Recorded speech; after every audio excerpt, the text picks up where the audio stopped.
Hi, this is David Summerfleck at dms.blue. Once again, coming at you discussing our series, How Websites Make Money. In this video, I want to talk about content. Basically, content means typically it's your written content.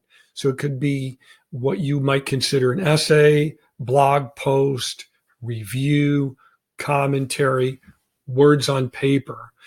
Google is, at the end of the day, a giant indexing program. So the more content you have, the more you're feeding Google more and more. And this is how websites get to number one in Google and stay at number one, regardless of the competition. A long time ago, I had a company website when I lived in Denver that was number one in Google for web design and digital marketing. And I remember I had a competitor call me, and he was a really nice, gregarious guy. And he called me up and he said, how did you get to be number one in Google? I can't believe it. You're actually passing these really large corporate, monstrous advertising agencies. How are you getting to number one? They're spending thousands of dollars every month in marketing, and you're number one. How did you get there? And I said, well, quite frankly, I was blogging every day.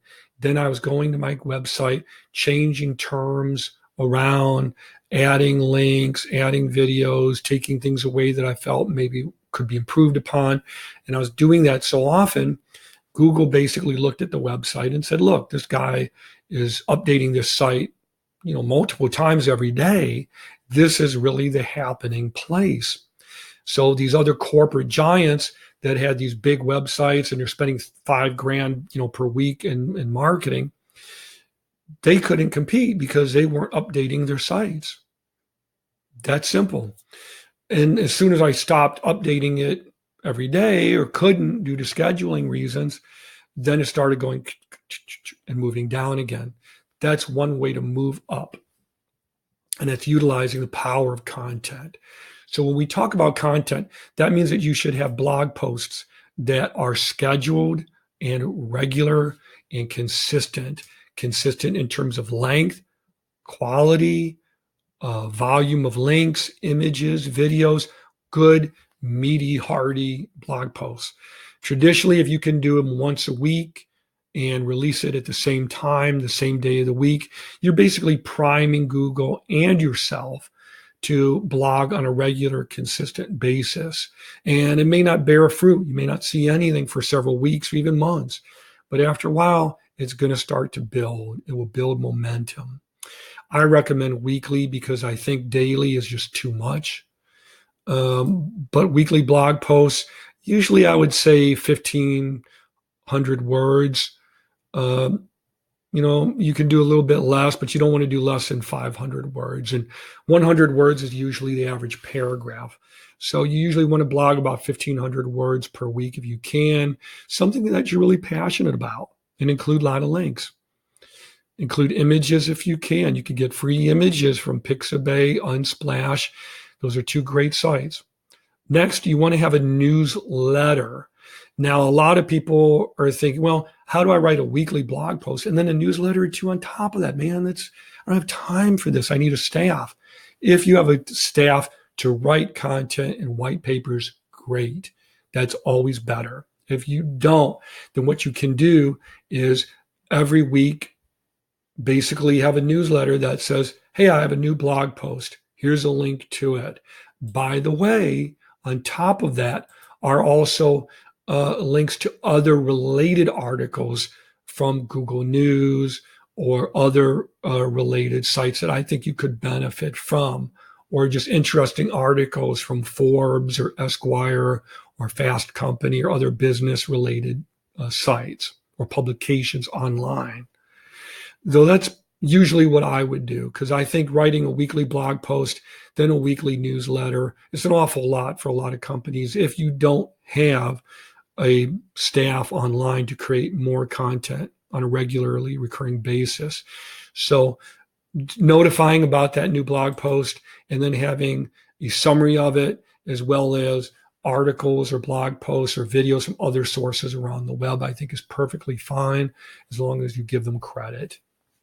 Next is repurposing that content for relevant social media channels. This is something almost nobody does. It can be time consuming, but it's very effective. What does that mean? That basically means if I take this now, you see the infographic image right here, how websites make money. I've written a paragraph or two here. I've written 1, 2, 3, 4, 5, 6 points, and then many other sub points or subtopics.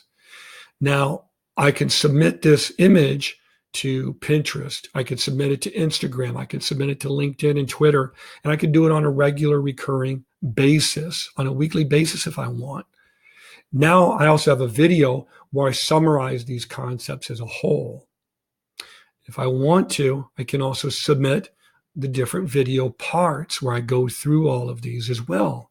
So now I have all of this collateral that I could submit to search engines. I could submit to different social media outlets. I could also write a blog post called How Websites Make Money, where I can go through each part. I can also include links to all the different videos, or I could just write a different blog post for each one of these components, which I could do, and have a video in each different component. And I could also turn this into a very brief podcast series. So this is just an example of repurposing and reusing content so that it can be sent through all the different social media outlets. And because there are so many different social media outlets on the internet today, I usually recommend, if you're a small business or a solopreneur, that you focus in on maybe 3 or 4 top social media marketing platforms. Because honestly, more than that could be difficult to manage and keep track of. So I hope this is helpful. In the next and last video, we're going to talk about email. So to learn more, ask questions, or get in touch, please visit me online at dms.blue. You can email me, call me, or send me questions through that website. Thanks a lot. Take care.